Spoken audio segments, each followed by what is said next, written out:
Welcome to Talent Titans, the podcast where we bring you entrepreneurs and leaders from the global staffing industry. I'm your host, Suki Sodi. Now let's jump right on in and welcome today's Titan. Hi, welcome back to another episode of Talent Titans. I've got a really interesting topic for you guys today with a very interesting lady as well. We're going to be talking about SOPs, systems, operating processes. And I've got the one and only Joanna Oakley with me today. Joanna, welcome.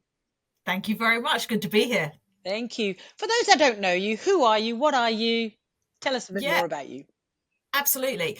So I'm now the owner manager of Argylestone Consulting, and basically I provide consultancy services into the recruitment industry. Why the recruitment industry, you may ask? I've been in the industry for 20 odd years. Started off in the front offices, so sales, recruitment, and then basically moved into the middle and back offices. And this is where my passion lies. I love the industry and all it has to offer. Yeah. Well, once you join, if you leave quickly, it's almost like people walk, when you walk into a store, quickly turn around and you walk back out. People do that in this industry, but those that come into the store, we end up being lifers. Yeah, absolutely. Absolutely. Right? So it's the reason I said this is an interesting topic, because especially small, mid-sized business, nobody really thinks about their processes. They think about them in the sense that, we make a sales call, then we do this, and then we do this. And it's all very high level in the mind, and everybody has their own way of doing it. Why are SOPs critical for small staffing businesses? Why is it? Because a lot of owners rely on their instinct, right? Rather than a documented process. Why is it important? And I guess what I'm saying is, what is the mindset shift I, as a small business owner, need to make around SOPs? Yeah. So I think there's two things, really. The first is, I think a lot of people, when you think about an SOP, you think about the old-fashioned 30-page Word document where literally everything was there, and you would be spending huge amounts of time writing it, and then ultimately huge amounts of time reading it, if anybody actually read it.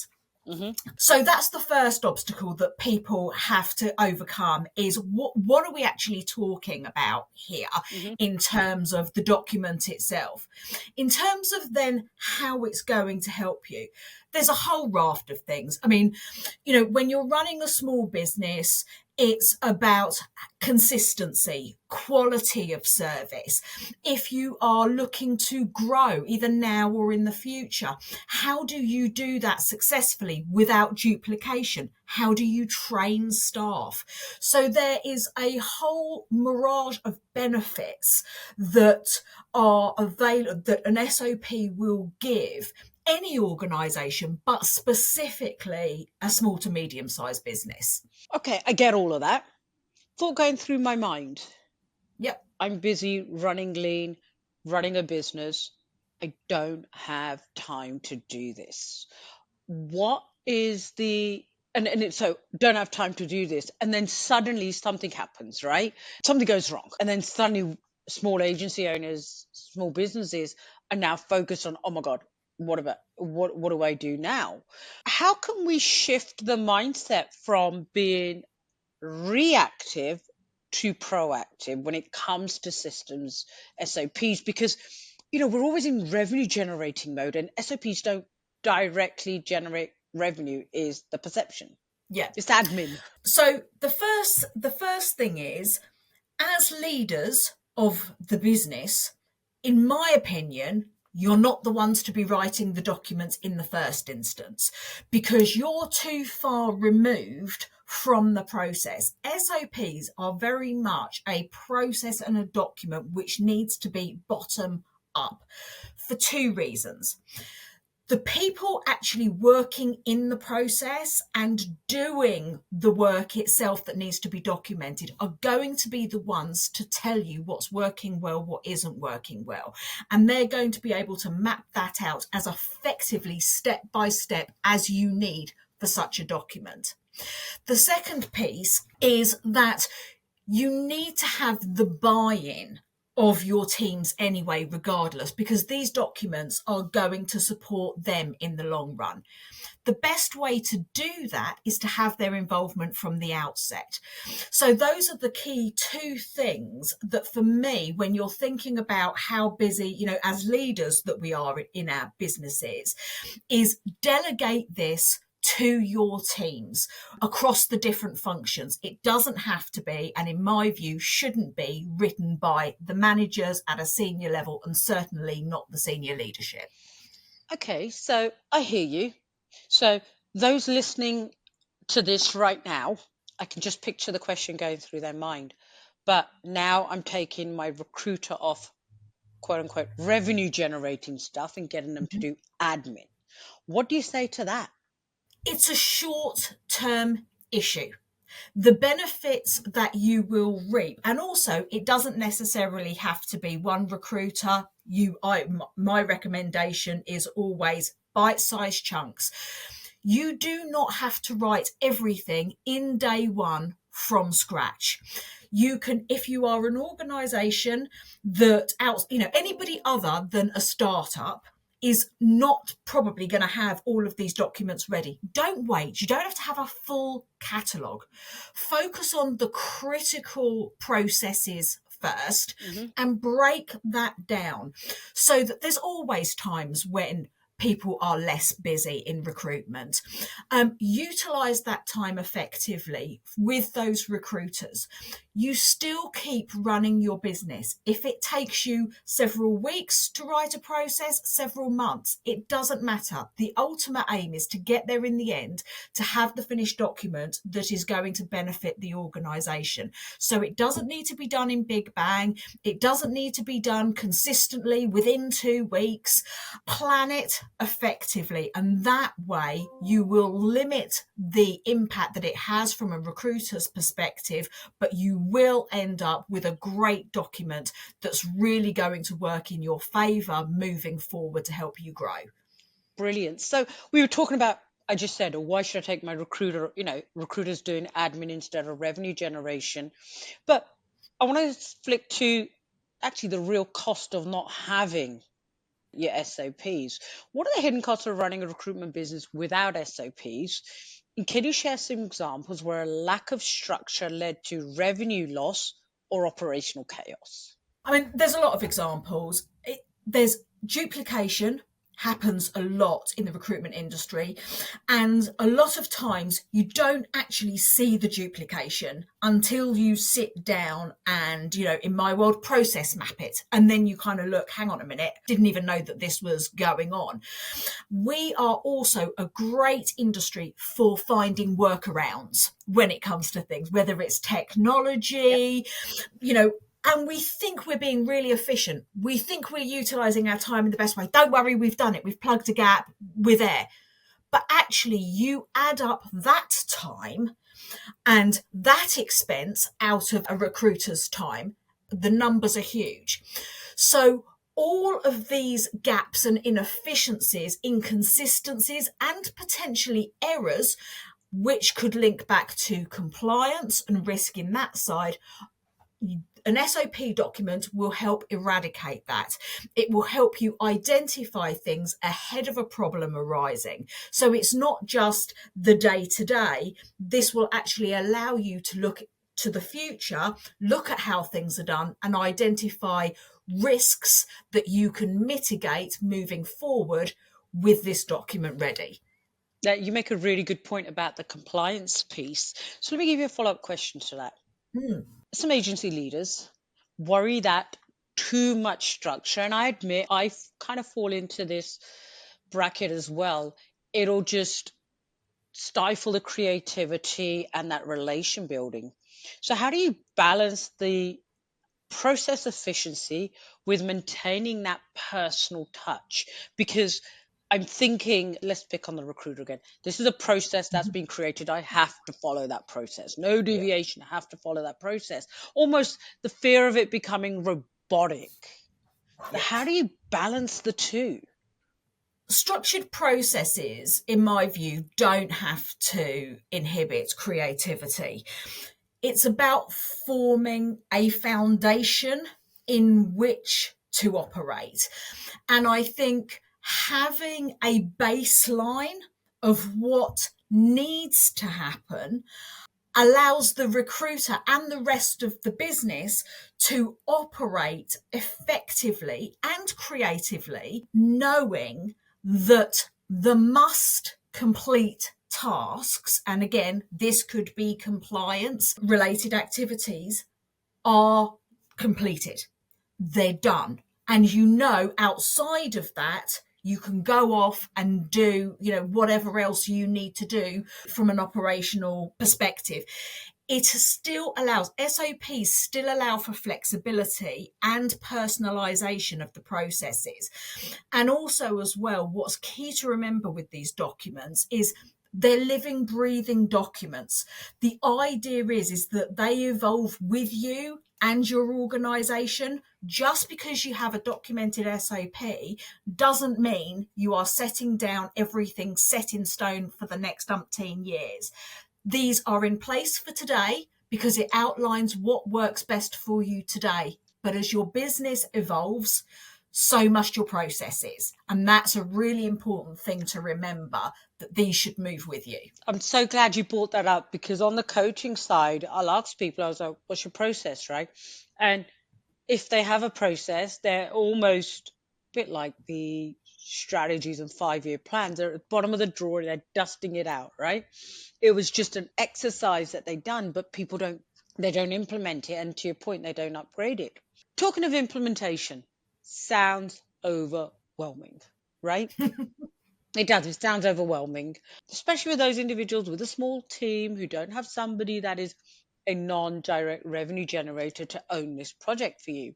For a small business staffing agency that has no formalized process, what is the first SOP they should create and why? Good question. I would always say it's what are the critical processes? Now, that could be, for example, it could actually be in finance. What is the process for onboarding a new client and getting them set up in the system so that the invoicing is completed accurately and timely? That could be business critical, because in a lot of agencies I have seen, invoicing for new clients absolutely diabolical because people forgot to set up key information and provide T's and C's, so finance can't use it. So it's down to the individual agency to identify what is to them the most business critical. Again, another example could be the onboarding of new starters. So having an SOP that outlines what new starters need for onboarding and training during that first week, that could be the most important thing for that business, for where they are today. But the key thing is to start looking at what is the most critical element you need to address and focus on that. It's funny because you kind of went back office. I thought you were going to go front office. I thought you were going to say candidate onboarding, client onboarding. Yeah, and there are a lot, I think with SOPs for recruitment agencies, the natural instinct is to always go front office. Yep. But actually these documents, and certainly when you're talking about implementation, if you are in a particularly busy period, you can't focus on front office. But what needs to be addressed in middle and back office? What needs to be fixed from an IT perspective, a marketing perspective? How can you, all of those different elements, it's all about setting the agencies up for success. So you don't have to limit these documents to front office purely. They will help you right across your organization. And if you are really busy and you don't have the time at this moment in time, focus elsewhere. You know what? It makes sense because I'm too busy in my front office. I'm too scared, quote unquote, to try it out in case I lose a client, I lose all of that stuff. But if we do it in the back end, in the mid office, back office, there's nothing that's going to happen that could potentially lose me a client, because there's going to be other checks and balances in place to make sure catch the mistake before it becomes a costly mistake. So that's almost, I like that, because start small is in essence what you're saying. Absolutely. And I'm also a great believer in, it doesn't matter where you sit within a recruitment business, whether you're front, middle, or back office, you still have a kind of a sales responsibility. Yep. Because let's face it, if payroll doesn't, pay the temporary workers correctly, bad experience, workers leave, client gets annoyed. If the clients aren't being invoiced in the right way with the right information, client gets frustrated. It all can have a negative impact. For sure. So what we're trying to do from front, middle and back is to make sure that the entire experience and the journey for the candidate and the client is seamless end to end. So you absolutely don't have to focus on purely the front office. And it's absolutely worth making sure that that end-to-end process is as seamless as it can be, because everybody within your recruitment organisation plays a part, no matter the size of that part, in maintaining those client and candidate relationships. So it's absolutely key. Yeah, no, 100%, because temp doesn't get paid, they're not going to work next day. Absolutely. And the client won't thank you for it either. No, you're right. Although I said there's some checks and balances to catch it in place, but no, if you miss payroll, your temps aren't turning up for work. Okay, so you're convincing me now that I'm just trying to think like the old me, right? I'm trying to think back to that, because I know there's many people that are in that boat. So now, okay, I'm going to do this, and I'm going to put it in my marketing team. That's where I'm going to start. How do I get my team on board and involved without them feeling, I'm checking up on them to see what are they actually doing? They're so busy. What are they actually being busy doing? But also stop my team from thinking, well, hang on a second, why are they now putting these processes in place? Are they going to try and automate, and I'm out of a job? So how do you get your team's buy-in here? As I say, it goes back to getting them involved in the process in the first instance, because ultimately this is also about making their lives easier and looking for improvements and ways to optimize their process. I'm a great believer in, now there's so many great tools out there to be able to facilitate documentation. As I say, going back to the beginning of the conversation, we were talking about the old SOPs that we had, 36 pages of word document. And to be honest with you, not fit for purpose. Nobody ever read them. I didn't like them, creating them or reading them. But now these should be seen more as quick step guides, because ultimately you can create an SOP in Google Sheets, as an example, where you would go into it and you see a step-by-step process in terms of what you need to follow. If you know how to do the certain task, on step one, you don't have to go into step one. So I'm thinking of a toggle, in a Word, you can toggle the Word document, full instructions. Yep. But actually, until you get to a stage where you think, okay, I'm not familiar with step 4, for example, I need to know the detail behind that. Click on the toggle. There's the information. A good SOP these days really needs to be skimmable. And that's the big difference. People do not want to be reading umpteen pages to find out how they do X. And there's lots of different media to be able to support SOPs. The one thing I don't ever recommend anybody doing is creating an SOP where the instructions are completely on video. I have seen one organisation try and do that, and that's an absolute nightmare, purely because these living documents, you may only need to reference a specific section of the SOP to find out how to do a task. On a video, that means you've got to scroll through the whole length of the video, watch the whole thing. So, but what I'm saying is, if you engage your team to find out what's the best method that works for them and make it easy to use, make it dynamic, it can be an interactive document. The buy-in is much greater when they're involved in producing the document and also seeing the value that it will bring to them and their team in the longer term. And a lot of that falls back to the ability to train new starters or to train somebody to cover you while you're on holiday, as an example. Yeah, you're absolutely right, because, and especially what you said about the video, because originally when you said video, I thought, that's a good idea. But you're right, when you're looking for just that one piece of information, I know how to do steps 1, 2, 7, 8, 9, but I don't know the ones in the middle exactly. Click, there you go. You've got the drop down. And more people are likely to follow it and do it if it is that simple, Yeah. right? If they can in real time.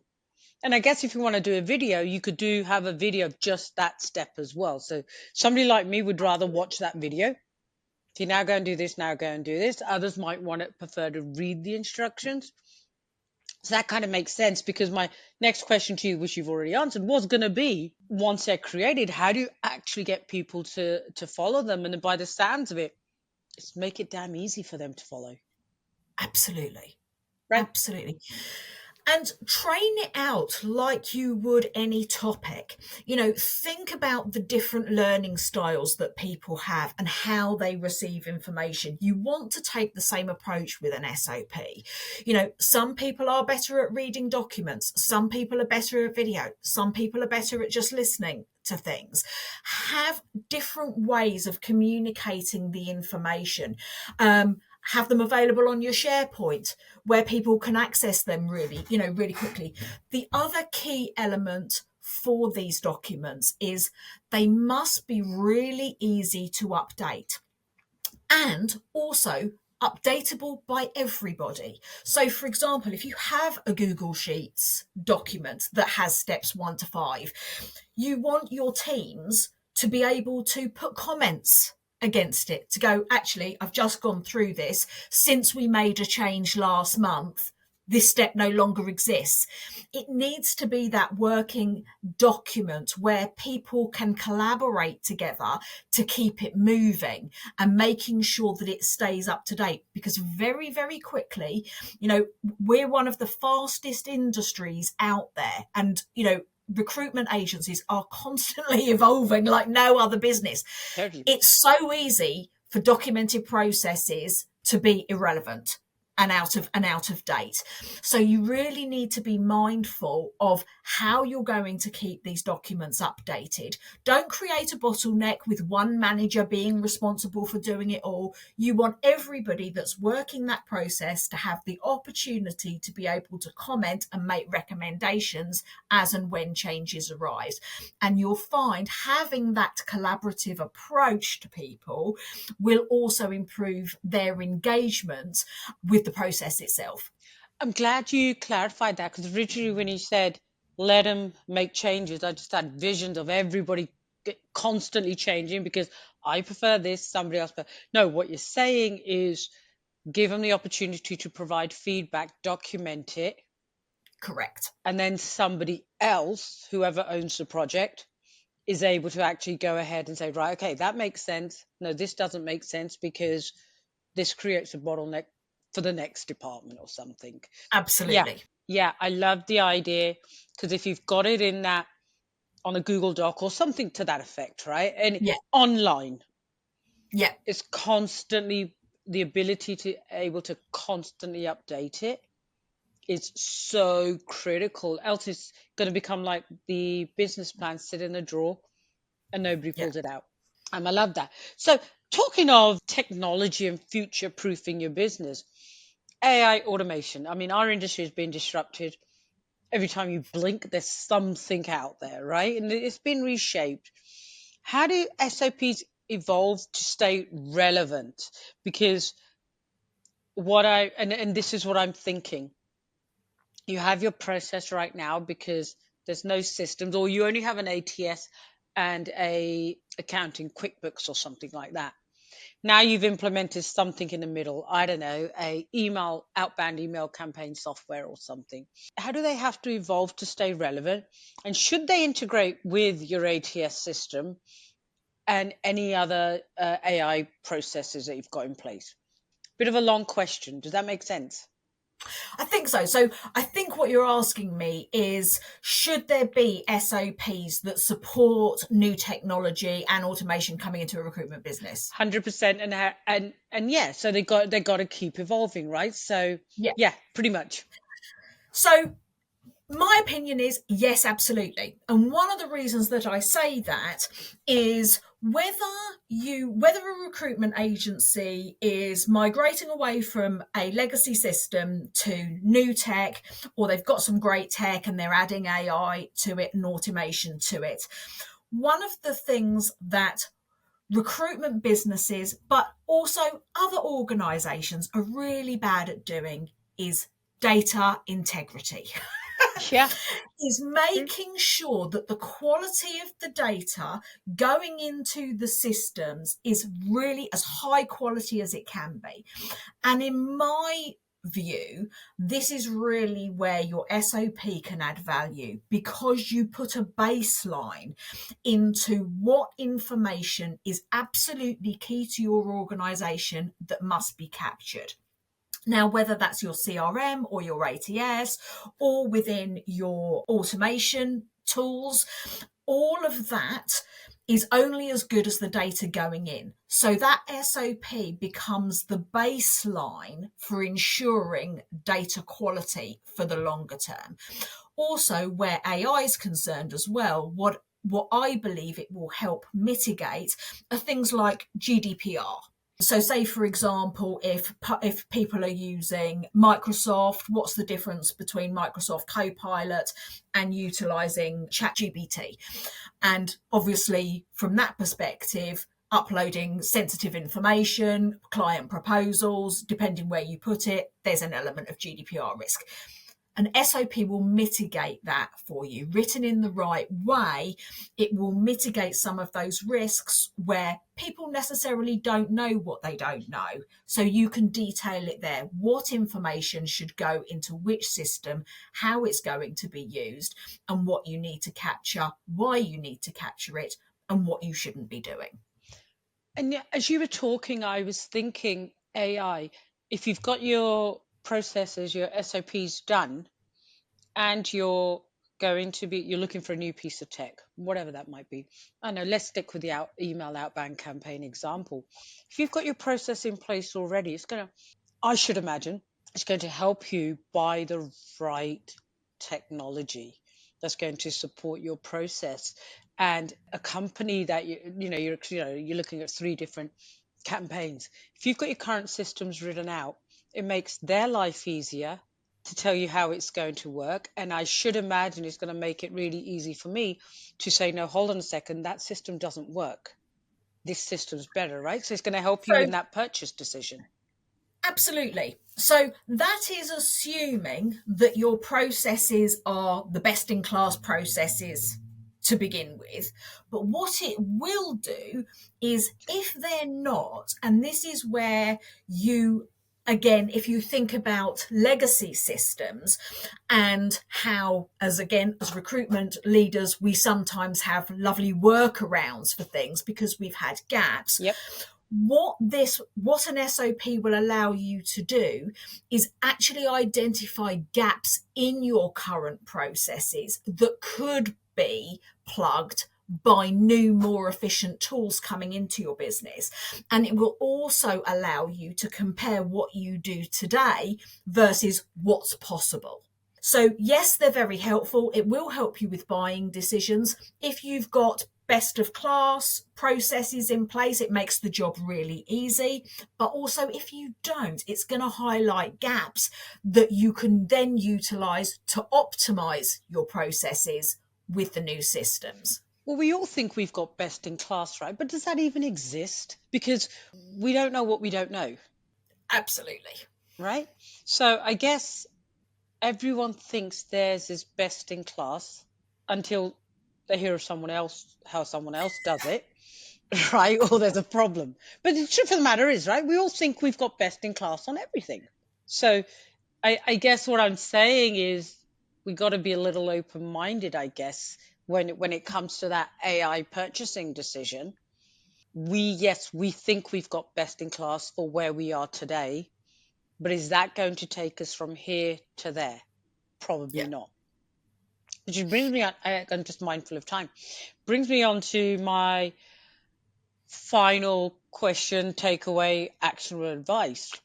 So if an agency owner is still like, don't know what you, no, I hear you, Joanna, I hear you, Suki, but I don't know, I don't see how this is really going to move the needle the way you're saying it.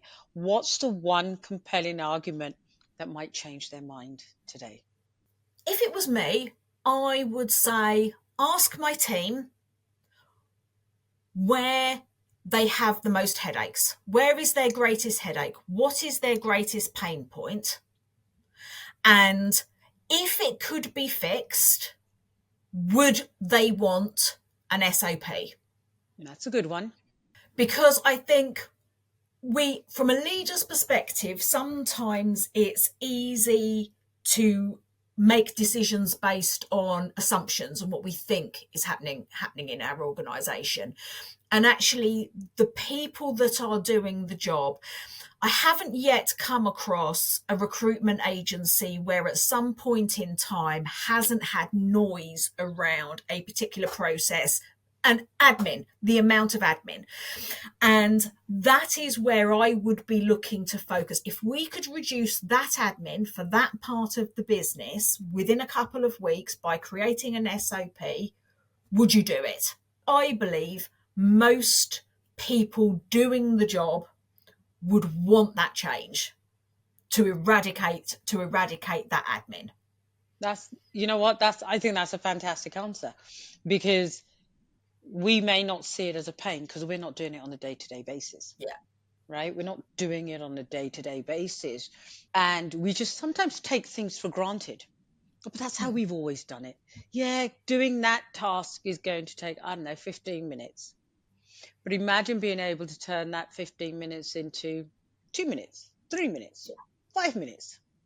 And now multiply that with a team of 10 people. That suddenly becomes a lot of wasted time saved. But also, if you then look around your organization, where else is that time leakage happening that you can get back? And interestingly that you say that, because I was looking at a previous client, some work I did for a previous client about 18 months ago, and just looking at, before I did the work with them, how much time that they were wasting on admin type tasks. Yeah. And it was 2 hours a week per consultant. When we added that up over the course of the year, it was over 500 hours. Wow. Which, from, that's sales time. And actually the fix in that specific instance was really quite minor. It was reworking a process. But again, in your mind, when you break it down, a consultant 2 hours a week, what's that a day? Well, but that's the thing. It all adds up. And that's just the recruiters. How does that apply to the compliance team? How does that apply to the finance team? There's a lot of improvements that can be made that could be addressed by simply documenting baseline SOPs to support your organisation. I guess what we're saying is you don't have to have an SOP for every little thing, right? Absolutely not. It's like, you know what? If your building was to burn down tomorrow, could you go online somewhere else and say, okay, how do we do this? Yeah. And that's the message I'm getting from you here is it is that business continuity part, that growth part, but you have to start somewhere. And going back to full circle where what you said earlier, start mid office, back office. Start there, start small. Listen, I know we're coming up to time. I'm hoping that people that are listening to this, we've at least got them thinking about it. You've got them thinking, I may need to do this. If someone wants to reach out to you to chat further, what's the best way for them to get hold of you? Email, or you can find me on LinkedIn. Amazing. Well, Joanna, thank you ever so much for your time. Pleasure. Really appreciate it. And hopefully, people are now thinking about their systems and processes, or lack of for that matter. Yeah, absolutely. Thanks It's for your been great time. chatting with you. Take care. Bye for now. Thank you for listening to this episode of Talent Titans, brought to you by Recruitment Professional Forum, where they're building a grassroots community for professionals and leaders in the recruitment industry to collaborate, advocate, and advance the profession. If you liked or were inspired by what you heard, make sure to follow, subscribe, and even leave a review. It lets more talented recruiters like you find the show. Until next time, keep on being a talent titan.